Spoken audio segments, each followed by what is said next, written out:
안녕하세요, 팩트남입니다. 내일 서해로 외수질 낚시를 갈 건데, 그래서 준비물 간단히 한번 챙겨봤습니다. 먼저 제일 중요한 신분증이랑 그다음에 현금 조금 챙겼고요. 그다음에 물, 선상 낚시 가면은 물은 주지만 그래도 오며 가며 시간이 좀 걸려서 저는 물을 하나 정도 챙겨가고요. 그다음에 낚싯대 당연히 갖고 가야겠죠. 가끔 초리대가 부러지거나 그런 경우도 있고, 밑걸림 같은 거 있어서 낚싯대가 파손되는 경우도 가끔 있거든요. 그럴 때 이제 2대 정도 갖고 가면 좋은데, 마땅한 그 여유대가 없어서 그냥 하나만 가져가는 걸로 하고요. 그 다음에 그립 갖고 가야 되고, 혹시나 모르니까 칼도 갖고 가야 되고, 그 다음에 대부분 고기 잡으면은 피는 빼주시는데, 가끔 이제 잔챙이들이 많이 나오는 그런 배들은 각자 알아서 빼야 되니까 칼도 하나 가져가 보고, 그 다음에 포셉, 그 다음에 합사 가위 같은 거 이렇게 한 통 가져가고요. 그 다음에 이쪽에는 목토시, 해가 엄청 세니까 배 타면은, 그리고 요거는 팔토시.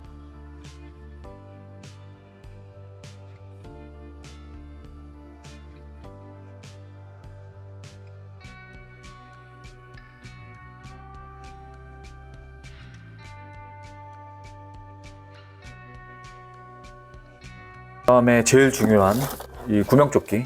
요거는 이제 허리에 차는 거고, 가슴에 하는 것도 있는데, 가슴 이제 조끼 타입은 낚시 던지고 미끼 채비하고 하다 보면 좀 거슬릴 수 있어요. 그래서 저는 이런 거 허리에다 차는 방식으로, 자동 팽창 방식으로 가져다니고요. 그 다음에 이제 좀 출출할 수도 있으니까 이렇게 단백질 바 같은 거 좀 가져가면 좋고, 그 다음에 이제 고기 잡으면은 가져올 비늘.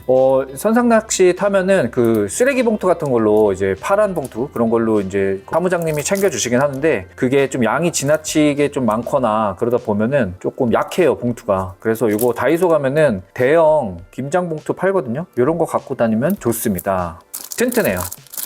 그리고 이제 차로 와서 툴러랑 얼음 준비되어 있으니까 거기다 옮겨 담으면 좋죠. 여윳줄 혹시라도 모르니까. 근데 어차피 이 릴을 한 3개 정도 갖고 다니니까 사실 이 합사도 필요 없긴 한데 그냥 모릅니다. 제일 오른쪽부터 이게 뭐였지? 아부가르시아 수심 체크. 그 다음에 얘는 루키나였나? 예, 루키나.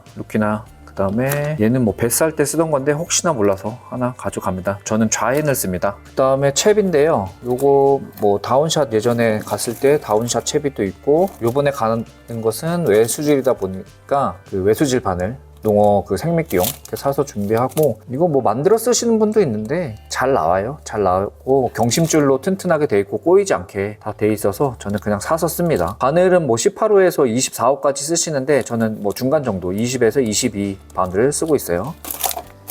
그 다음에 이거는 다운샷 나갔을 때 이런 거, 그 소프트웜 항상 가지고 다니고요. 그 다음에 이건 이거는 이제 외수질, 그 가지줄에서 가지줄 뺑뺑 돌고 잘 묶이고 이렇게 엉키잖아요. 그래서 그 가지줄에 이거 고무 멈춤지 하나씩 넣어주면은 좀 덜 엉켜요. 그래서 이거 항상 준비를 하고요. 그 다음에 서해이다 보니까 서해는 40호 봉돌을 많이 쓰잖아요. 그래서 40호 봉돌 여유 있게 한 10개 이상 가져 다니고, 그 외에 이제 민도레나 그다음에 스냅도레 같은 거 이렇게 한 봉다리씩 여유롭게 가지고 다닙니다. 그리고 이제 혹시나 몰라서 바늘을 직접 매야 될 때도 있거든요. 채비가 부족하거나 아니면은 다른 채비 만들고 그럴 때 와이드 갭 이렇게 항상 갖고 다니고요. 요거는 베스 할 때도 쓰던 거다 보니까 3호 바늘, 좀 작긴 한데 그래도 상관없습니다. 바늘이 작아서 대물을 못 낚네 이런 거는 없습니다. 장고기가 좀 이렇게 물지언정 그래도 손맛은 볼 수 있으니까 충분히. 그리고 이거 말고도 사실 저는 베스 낚시를 더 많이 해서 베스 태클 박스도 있는데, 그거는 나중에 시간 되면은 낚싯대랑 해서 한번 보여드릴게요. 선상 낚시 타면은 배멀미 하시는 분들 있거든요. 저는 되게 심하게 하는 편이고, 그래서 오전에 한 병, 오후에 한 병 이렇게 먹어야지 될 정도로 허약 체질이라 멀미약 챙겨 가셔야 되고요, 꼭. 그 다음에 신발은 이제 많이들 신으시는 게 크록스, 그 스랩바에 뒤에 걸리는 거 그런 거 해서 뭐 신으면은 물이 튀어도 시원하고 하니까 그런 거 신고, 아니면 장화 신는 분도 계시는데 장화는 저는 좀 답답하고 이게 하루 종일 서 있어야 되잖아요, 떼학볕에. 그러다 보니까 저는 별로더라고요. 그래서 저는 이렇게 아쿠아 슈즈 같은 거 와이어 달리고 그다음에 물 들어가도 상관없고 이렇게 메쉬돼 있는 것들 많이 팔잖아요. 이런 게 편해요. 그리고 뭐 바닥도 이런 거 뭐 생고무고 그러다 보니까 미끄럽지도 않고, 그래서 저는 선산 낚시는 요거 추천하고, 그다음에 뭐 베스 낚시나 이런 거 할 때는 웨이더 같은 거, 무릎 장화 이런 거 신어요. 근데 더우니까 이런 게 최고예요.